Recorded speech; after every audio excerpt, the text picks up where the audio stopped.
Olá, pessoal, bem-vindos a mais uma mensagem de bênção. Pergunto para você, já começou a orar? Já está se relacionando com Deus através da comunicação? Se você já está fazendo isso, parabéns! E com certeza você vai desfrutar de momentos maravilhosos na presença de Deus. Gostaria de te apresentar também a minha nova Bíblia, a Bíblia com as letras extra gigante. Como eu tenho dificuldade de ler com óculos, porque senão fica marcando aí na tela, então eu comprei essa Bíblia hoje, extra gigante, então eu vou conseguir ler sem precisar de óculos, tá bom? Para a gente melhorar aí a nossa comunicação. Queridos, nós estamos agora adentrando a uma nova etapa, vamos estudar escatologia. O que significa escatologia?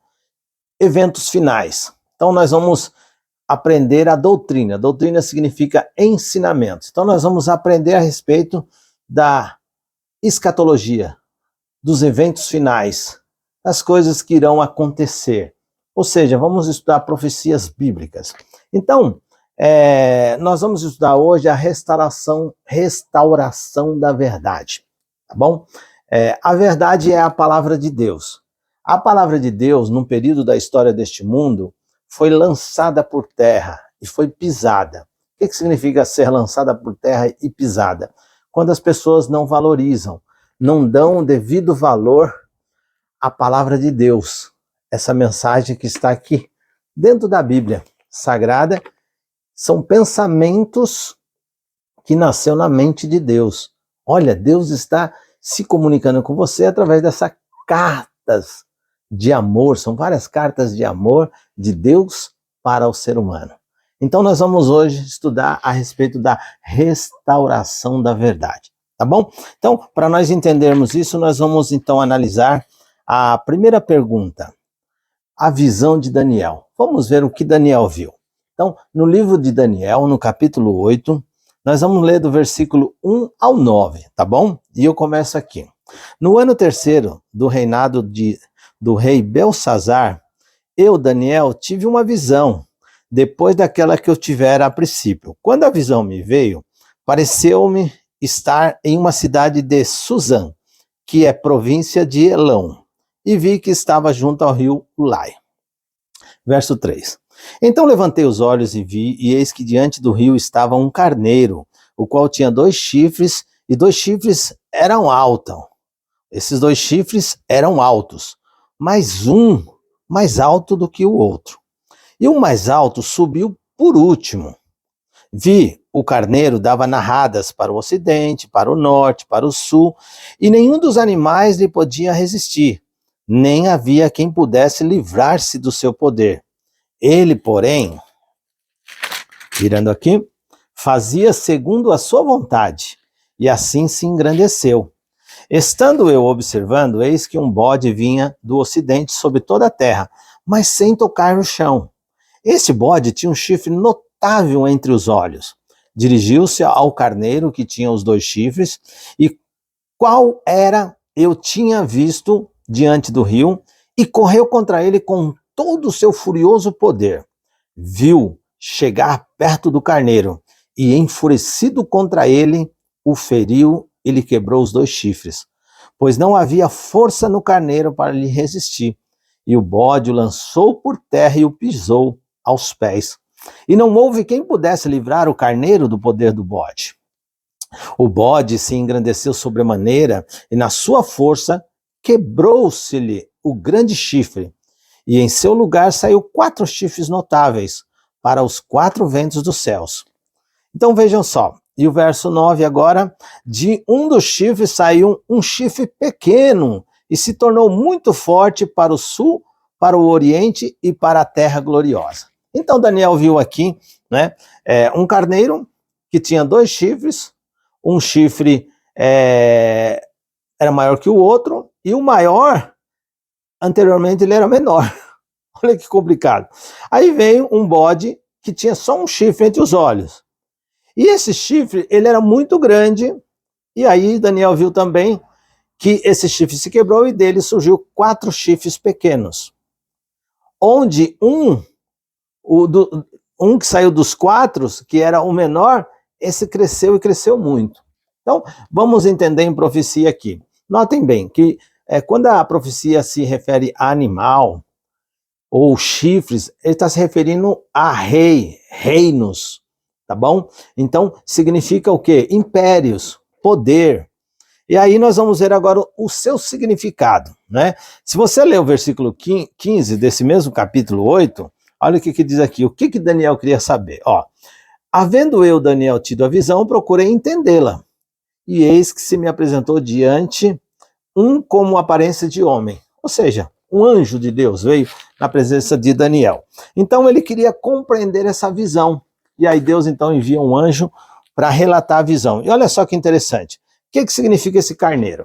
Versículo 20. A Bíblia responde: aquele carneiro com 2 chifres que viste são os reis da Média e da Pérsia. Da Média e Pérsia. Complicado essas palavras, não é? Então veja só, esse carneiro que tinha 2 chifres são os 2 reis. Cada chifre representa um rei. O rei da Medo e o rei da Pérsia, tá bom? E aí, verso 21, o bode. Verso 21 diz: mas o bode peludo é o rei da Grécia. O chifre grande entre os olhos é o primeiro rei. Então, esse chifre imenso deste bode é um outro reino. E quem é esse reino? É o reino da Grécia. E esse primeiro rei da Grécia é representado por esse chifre grande. Quem era esse rei? Esse rei é nada mais, nada menos que Alexandre Magno. Ou seja, nós conhecemos ele como Alexandre o Grande. O seu pai, se eu não me engano, Filipe II, ele foi assassinado. E aí Alexandre o Grande voltou para então tomar o trono. E para tomar o trono, o que ele fez? Ele matou todos os seus irmãos, para que ninguém impedisse dele sentar no trono. E ele então, em poucos anos, eu acredito que 8 anos, mais ou menos, ele adquiriu um império, um poder muito grande mesmo. Por isso ele é chamado de Alexandre o Grande. Só que ele, olha só o versículo 22, né?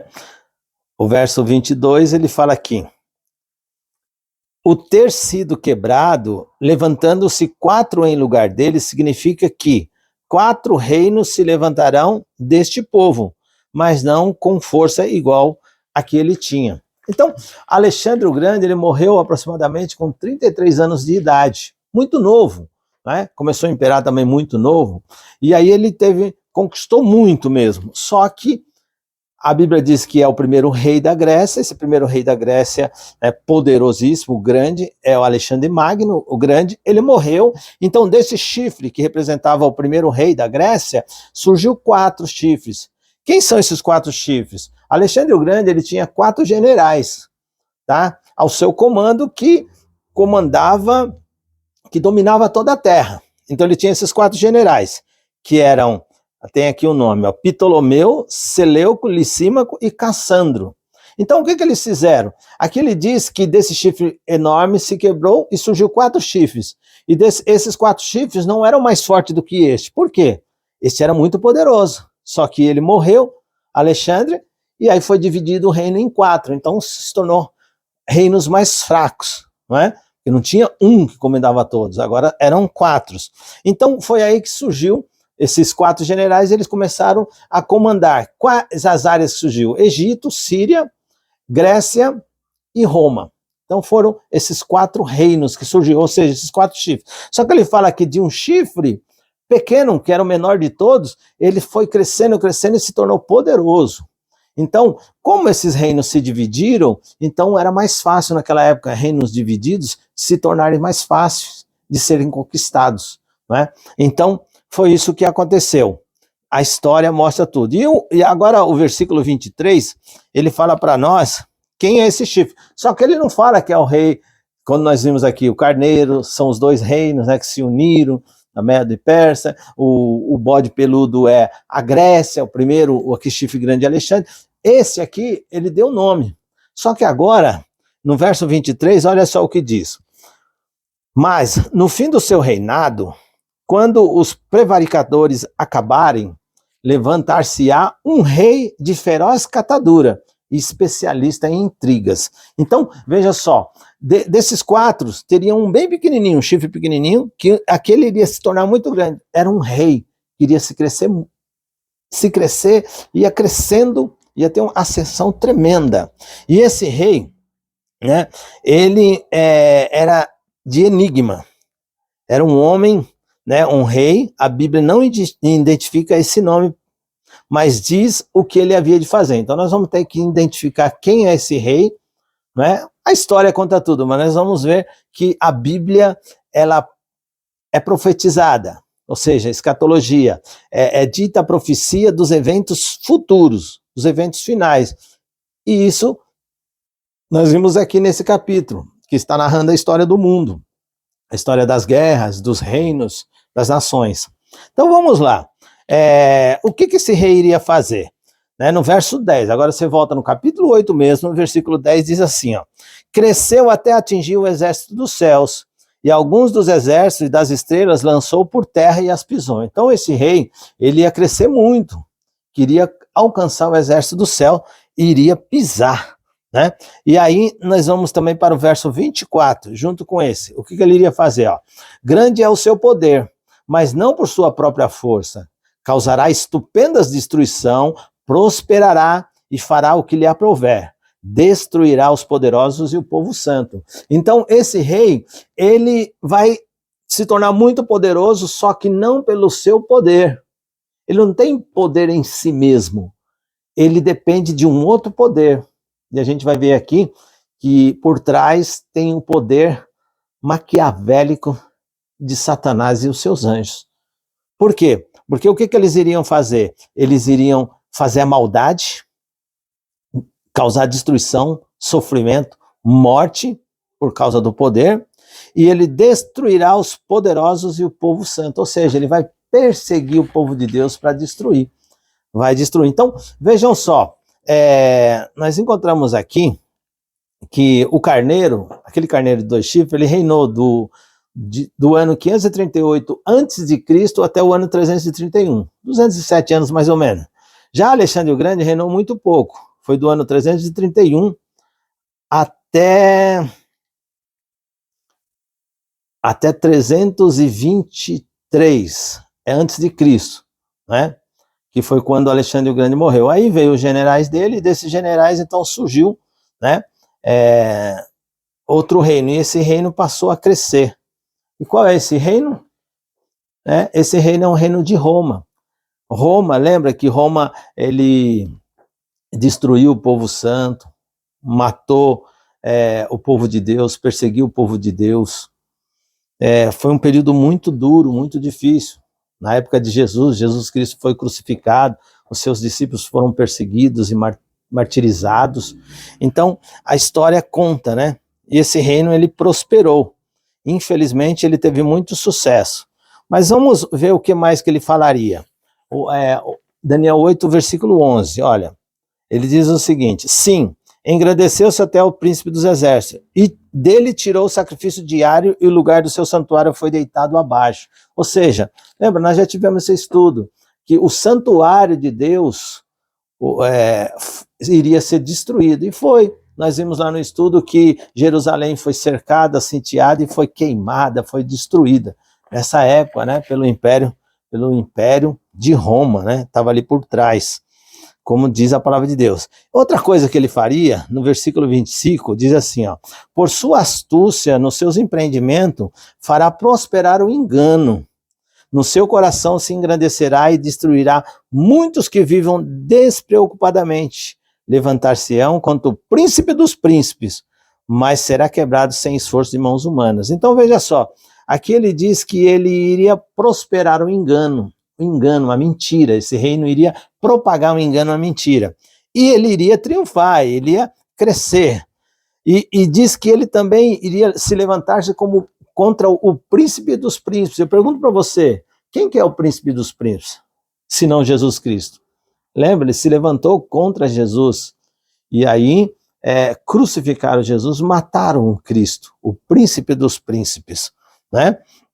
Então a gente vê aqui, né, que ele também vai ter um momento na história que ele será destruído, seria tomado toda a sua posse, todo o seu poder. E nós vamos ver isso até no estudo mais à frente, tá bom? Então vejam só, outra coisa que ele iria fazer está em 1 Tiago, capítulo 2. Capítulo 2, embora minha Bíblia seja grande, pessoal, aqui, capítulo 2, ela é nova, então tá difícil de achar aqui. Versículo 5, diz assim, ó: porquanto há um só Deus e um só mediador entre Deus e os homens, Cristo Jesus, homem. Então aqui, Tiago diz que só existe um Deus e um mediador. Esse rei, esse império poderoso, ele iria dizer que ele seria o substituto do Filho de Deus na terra. Seria o representante de Deus, que você poderia ir até ele e confessar os seus pecados, que ele tem poder para perdoar. Só quem tem poder para perdoar pecado é Deus, não é? Então, a gente não precisa de mediador. Nosso mediador, Jesus diz assim, ninguém vai ao Pai senão pelo Filho.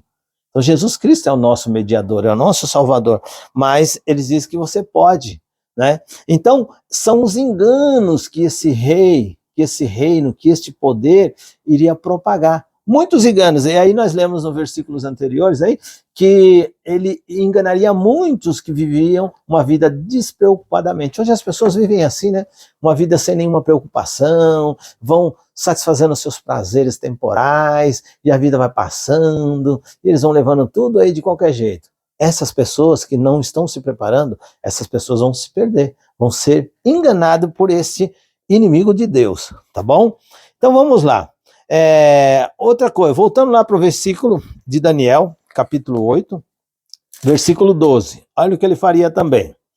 E aí a gente vai deduzindo, né? Ó, o exército lhe foi entregue por um sacrifício diário, por causa das transgressões, e deitou por terra a verdade, e o que fez prosperou. Então ele deitou por terra a verdade, e o que ele fez prosperou. Prosperou no engano, na mentira. E uma das coisas que ele ia fazer, agora Daniel 7:25, olha só onde ele iria lançar a verdade por terra. Lançar a verdade por terra é trocar a verdade pela mentira. Fazer alterações, mudanças naquilo que Deus pediu para não mudar.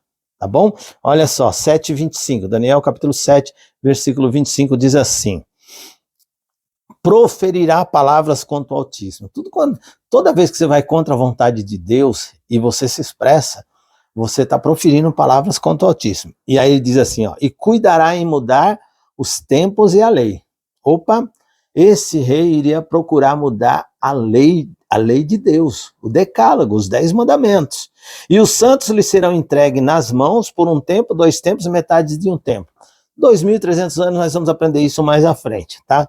Um tempo é 1 ano, 2 tempos, 2 anos, e metade de um tempo, meio ano. Então, um dia, né? Um tempo em profecia é igual a 1 ano. Então, você vai somar, nós vamos aprender isso mais na frente. Deixa aí, só foi uma palhinha só para você entender. Mas veja só, esse rei aqui, ele iria mudar os tempos e as leis. Então, vamos analisar aqui a lei de Deus. Então, você vai encontrar a lei de Deus aqui nos 10 mandamentos. Eu vou ter que resumir para vocês, nosso tempo não ficar muito avançado, mas no livro de Êxodo, no capítulo 20, ó, Êxodo no capítulo 20, faz menção dos 10 mandamentos. Essa lei que esse reino iria procurar lançar por terra, ou seja, iria fazer algumas alterações para quê? Para poder enganar as pessoas. Então ele diz assim, ó, o primeiro mandamento diz assim, verso 3, não terás outros deuses diante de mim. Então Deus pediu para não ter outros deuses, ele é o nosso Deus, criador, não é? Sustentador, é só ele que nós devemos adorar. Então nós não devemos ter outro Deus. Segundo mandamento da lei de Deus diz, não farás para ti imagem de escultura. Depois você lê aí Êxodo capítulo 20, a partir do versículo 3. Segundo mandamento, não farás imagem de escultura, nem semelhança alguma do que há em cima no céu, nem embaixo na terra, nem nas águas debaixo da terra. Aí ele diz mais, não as adorarás, ou não se curvarás, não falarás com ela, né? Porque é uma imagem de escultura, foi feito pela mão do homem, o homem que criou. Imagina você conversar com um ser inanimado, um ser que não te ouve, que não corresponde a você. Olha que loucura. É doideira isso, né? Então Deus fala para você, não seja doido, meu filho. Não se prostre diante de imagem, de escultura, coisa que o ser humano fez. Isso é pecado, é errado. Devemos adorar só o Deus Criador. Verso, não adorarás e nem lhes darás culto, porque eu sou o Senhor teu Deus, Deus zeloso, olha, Deus é zeloso, que visita a iniquidade dos pais até a terceira e quarta geração daqueles que me aborrecem, e faço misericórdia até 1000 gerações daqueles que me amam e guardam os meus mandamentos. Esse é o segundo mandamento da lei de Deus. O terceiro mandamento diz, agora eu vou fazer um resumo, tá, queridos? Não tomarás o nome do Senhor teu Deus em vão, porque o Senhor não terá por inocente aquele que toma o seu santo nome em vão. Então o terceiro mandamento da lei de Deus, não devemos falar o nome de Deus, expressar o nome de Deus por causa de qualquer coisa, né? Então, devemos ter o devido respeito. Quarto mandamento, a partir do versículo 8, ele é muito grande, ele diz assim, lembra-te do dia de sábado para santificar, 6 dias trabalhar e fará toda a sua obra, ao sétimo dia o sábado do Senhor teu Deus, não fará nada nem tu, nem teu servo, nem tua serva, nem forastero, nem teus animais das tuas portas para dentro, porque 6 dias Deus fez o céu, a terra, o mar e tudo que nele é, e no sétimo dia descansou, santificou e abençoou o sábado. Então, sábado é o dia de Deus, é o dia de descanso que Deus pede para nós. Se você não entende, obedece, porque Deus sabe todas as coisas e sabe o que é melhor para nós. Não fique aí racionalizando a vontade de Deus. Então, o quarto mandamento da lei de Deus diz para a gente guardar o sábado. O quinto mandamento da lei de Deus diz, honra teu pai e tua mãe para que se prolongue os seus dias na terra que o Senhor teu Deus te dá. Então, o quinto mandamento é para você honrar teu pai e mãe. O sexto, não matarás. O sétimo, não adulterarás. O oitavo, não furtarás. O nono, não dirás falsos testemunhos contra o teu próximo. Não cobiçará, e o décimo, não cobiçará a casa do teu próximo, não cobiçará a mulher do teu próximo, nem o seu servo, nem sua serva, nem seu boi, nem o seu jumento, nem coisa alguma que pertence ao teu próximo. Então está aqui os 10 mandamentos da lei de Deus, tá bom? Então, vocês viram. Agora, esse homem, esse poder, ele iria mudar a lei de Deus. E vamos ver se teve alguma mudança. Onde eu encontro isso? Então, onde eu pesquisei e encontrei, foi só no catecismo da Igreja Católica Apostólica Romana. Lembra que um dos 4 reinos que se dividiram, que era bem pequenininho, que se tornou muito grande e poderoso, foi o reino de Roma, né? Então, ele cresceu e o Roma se tornou um grande império, né? Um grande império mesmo. E aí esse reino foi vindo, e aí primeiro iniciou-se com Roma pagã. Depois, no ano 321, Constantino se converteu ao cristianismo, né? E aí depois de Roma pagã surgiu Roma papal, dos papas, não eram mais reis, era um papa, era um líder religioso que comandava toda a igreja, né? Que comandava a religião. E esse reino, ele se uniu, né, com o Estado e se tornou uma grande potência. E uma potência que ele então sentou-se no trono de Deus, falou palavras contra Deus, propagou o engano, a mentira e lançou por terra os 10 mandamentos. Então vamos ver, no catecismo, eu encontrei lá no catecismo da Igreja Católica, tá? Na página 22, diz assim, ó, o primeiro mandamento do catecismo diz assim, amar a Deus sobre todas as coisas. Olha, o primeiro diz, não terás outros deuses diante de mim, da lei de Deus. O dele já mudou aqui, amar a Deus sobre todas as coisas. Deus disse para não mudar nada, mas ele já mudou. Segundo mandamento da lei de Deus diz, para a gente não fazer imagem, não adorará. O segundo deles diz assim, ó, não falar seu santo nome em vão. Ei, cadê o mandamento dos ídolos, das imagens? Tirou fora. Por isso que hoje a gente vê muitas igrejas, muitos religiosos, muitos dos nossos irmãos católicos, eles têm os seus denominados santinhos em casa e falam com eles, né? E conversam com eles. Queridos, eu sei da sua sinceridade, eu sei da sua fé, respeito a sua fé, tá bom? Mas Deus disse para a gente não ter imagens de escultura. Só que no catecismo da Igreja Católica, eles tiraram esse mandamento, porque eles têm muitas imagens e ganham muito dinheiro com isso, tá bom? Então, fique esperto, não seja enganado, porque este poder, o poder papal, iria propagar mentira e engano, e lembra que nós vemos lá nos versículos anteriores, muitas pessoas seriam enganadas, aquelas que estavam despreparadas vivendo de qualquer jeito. Mas vamos ver, o terceiro mandamento da lei do catecismo diz assim, ó, guardar domingos e festa.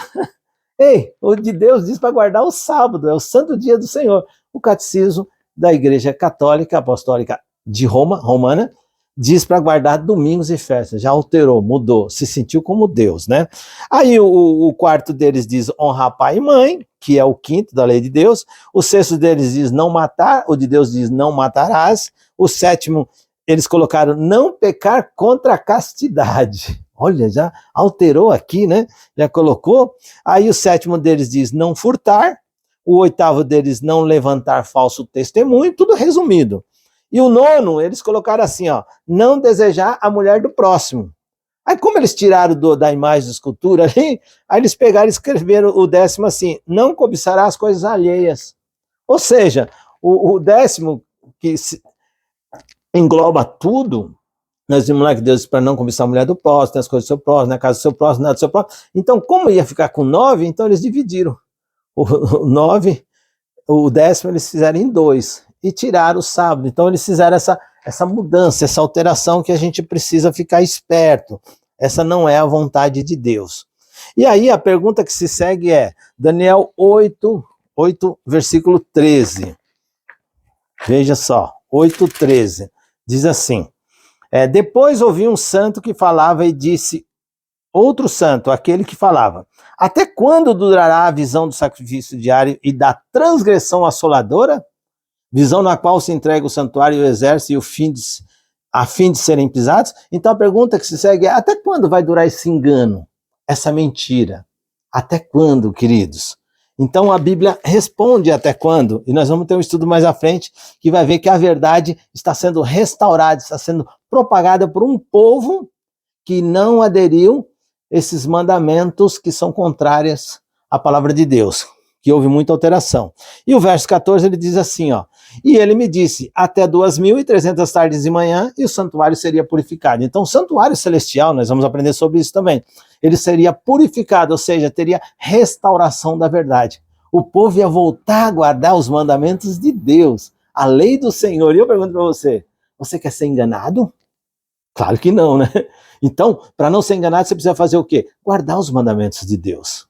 Guardar os mandamentos do Senhor, tá? Que são esses 10 mandamentos que está em Êxodo capítulo 20 e a sua repetição em Deuteronômio capítulo 5. E no Novo Testamento você vai encontrar vários desses mandamentos, né, em vários versículos, é interessante.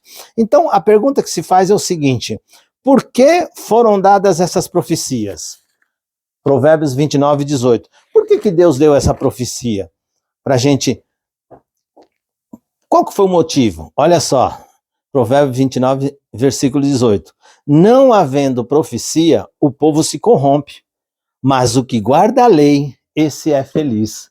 Não havendo profecia, surge a corrupção, a mentira, o engano prospera. Então Deus deu essa profecia de Daniel, né? Para quê? Para que a gente não fosse enganado. E aí ele diz, né, também dizendo, aquele que guarda a lei de Deus, esse é feliz. Você quer ser feliz? Eu quero ser feliz. Então vamos restaurar a verdade de Deus nos nossos corações. De que forma? Guardando os 10 mandamentos. Mas Wilson, é muito difícil, Wilson, guardar o sábado. Não, eu guardo o sábado. E tem milhões de adventistas no mundo inteiro que guardam o sábado. Tem até os judeus que guardam o sábado. Não, queridos, não pense assim. Guardar os mandamentos de Deus vai te tornar uma pessoa feliz. Então Deus deu as profecias para a gente não ser corrompido. E se você guardar a lei, você vai ser feliz. Então tome uma decisão no seu coração de guardar os mandamentos de Deus. Experimente essa realidade na sua vida. E você vai ser muito feliz. Você vai desfrutar de uma felicidade sublime. Por quê? Porque o inimigo não vai te enganar. Porque você não vai adorar Deus em vão. Então, eu quero guardar os 10 mandamentos de Deus, continuar guardando, obedecendo e sendo uma pessoa feliz e me preparando para a volta do meu mestre. Você quer? Então, se você quer, ore comigo nesse instante, querida. Santíssimo Deus e amoroso Pai, nós te agradecemos, Senhor, por esse estudo. Obrigado, Senhor Deus, pelas profecias que nos ajudam a não ser corrompidos pelos enganos de Satanás.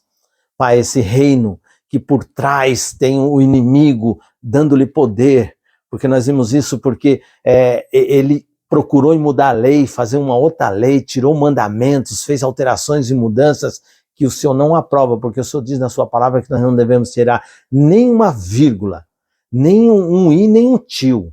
E eles tiraram muita coisa aqui da lei, Senhor Deus. Prosperaram, porque hoje a gente pergunta para as pessoas qual que é o dia da família, qual que é o dia do Senhor. Eles dizem que é o domingo, porque Jesus ressuscitou no domingo, agora o domingo se tornou um dia santo. Só que nós não encontramos um verso da Bíblia que comprova isso. Então, Senhor Deus, ajude este povo, ajude esses meus amigos queridos, ajude esses meus irmãos que querem guardar os seus mandamentos, a serem fiéis aos mandamentos do Senhor e assim desfrutar da felicidade que tem aquele que guarda a sua palavra. Eu te peço o poder do Espírito Santo para eles, em nome de Jesus. Amém, Senhor. Amém. Amém, queridos. Fiquem na paz.